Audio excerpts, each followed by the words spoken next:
Hi everyone, it's Andy from Hobby Headquarters. And although most of you know my YouTube channel is primarily dealing in armor plastic model kits, my store carries all kinds of model kits. And in pursuit to help out all modelers, I'm going to branch out and bring some other types of models on board to our videos. And I'm going to bring in some experts in the genre of each one, from either cars or airplanes, things like that, things that I don't normally build myself. And that way I can show you the inside the kits and have some builds on it, kind of just mix things up. The first thing we're going to do today is we're going to be looking at probably the hottest model car kit on the market.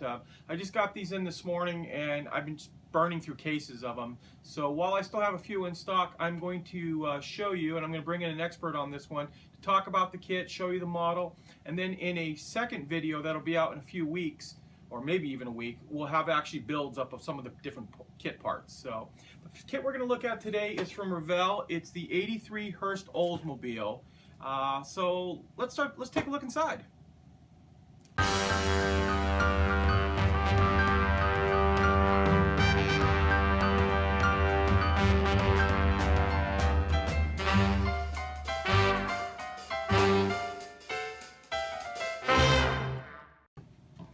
Okay, I want to introduce Matt.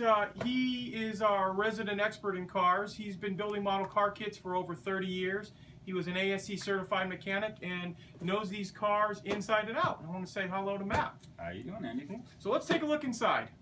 Okay, let's take a look at the body. All right, well first, this is a really historic kit for the model car builders, especially the fans of the GMG body. We had for years the monogram Buick Grand National and of course the Monte Carlo SS, and this is the perfect fit for, you know, everybody's been wanting the Oldsmobile version of that. And I'll tell you, I really think that Revell knocked it out of the ballpark. Now, the first thing I know that a lot of the NASCAR builders, you know, we've had these great kits for years, the monogram 124 scale Buicks and the Monte Carlos from the 80s, and everybody was really hoping now we could build one of those. This is where a little bit of a problem with this being a 25th scale. I've compared it to like the Buick body from the old NASCAR kits and the chassis, and it's a little smaller, a little bit tough to work with. Not that you couldn't do it, but I know everybody's been wanting to do like that Cale Yarborough Valvoline car from the early 80s. So you still can do that, but maybe like the AMG chassis, I fitted one up in there and it fits like a glove, so you got a basis right there.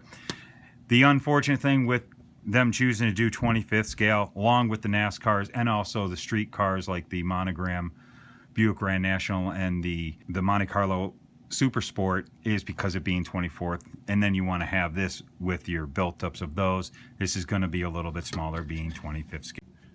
All right, so now let's go on to the body here. They did an outstanding job with it. Really, as far as very little flashing, but the parting lines, really haven't found too many of them. There's sink marks. I mean, just body is just really excellent.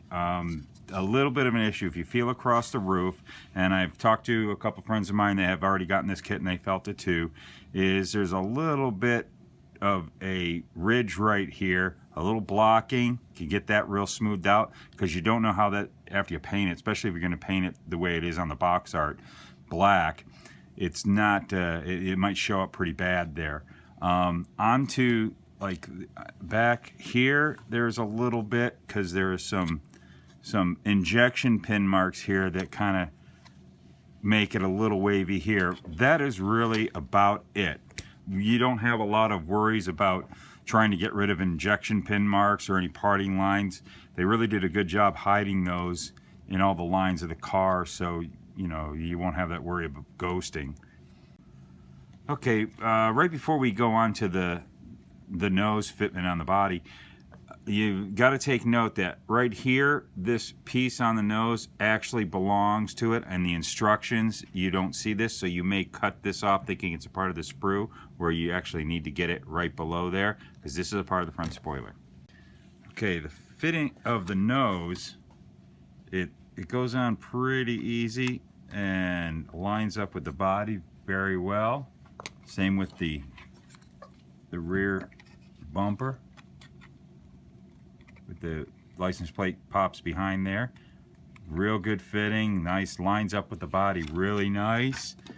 The glass, as you can see, is super thin. They did great with that, and it goes in through the front and fits into a channel here.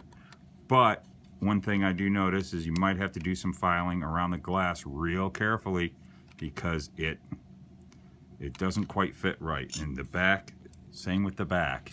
Hood's really nice. You got a nice hood bump. The sides portions of the spoiler. On the rear spoiler, little issue just here and here are a little bit of sink mark. You could put a little putty there, sand that in. Onto the chassis. Chassis is outstanding as far as any injection pin marks we always have problems with.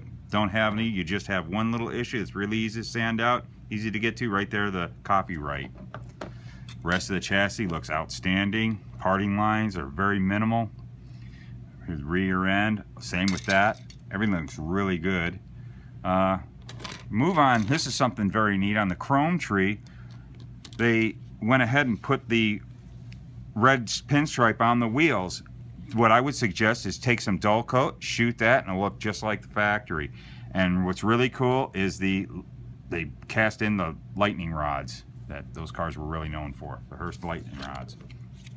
Decals outstanding, has everything you need on there to do all your striping and your gauge cluster.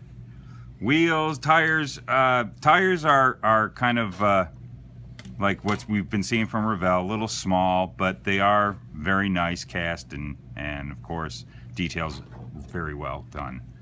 The engine, one thing I found funny about the engine, although everything's very accurate looking, looks to scale, they molded the valve covers onto the heads, which is something different. But if you know the cars, everything, valve cover, engine, was all kind of a glossy black from the factory, so you know it just, there's a little bit something easy that we have to deal with there.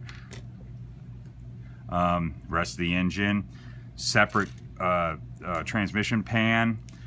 Everything looks really good. And one other thing we're going to do too is I'm going to take individual pictures of all the sprues and show them for you. So if you see something you want to look at, you can freeze frame on the video, and it'll just be sitting there rather than us, you know, rotating them around on it. Okay, this is going to conclude the first part of our 83 Hurst Oldsmobile build. Matt is going to take the parts home and start assembling and doing some basic construction on it and painting, and he's going to bring it back and do the final assembly in front of us here for part 2 of the video. So for Andy's Hobby Headquarters, this is Andy. And this is Matt. And we thank you for watching. Okay, the last thing I'm going to do here for you guys is I'm going to take some stills of the actual model kit on the sprue. That way, if you want to take any detail shots, you can freeze frame the video and see what's going on with it.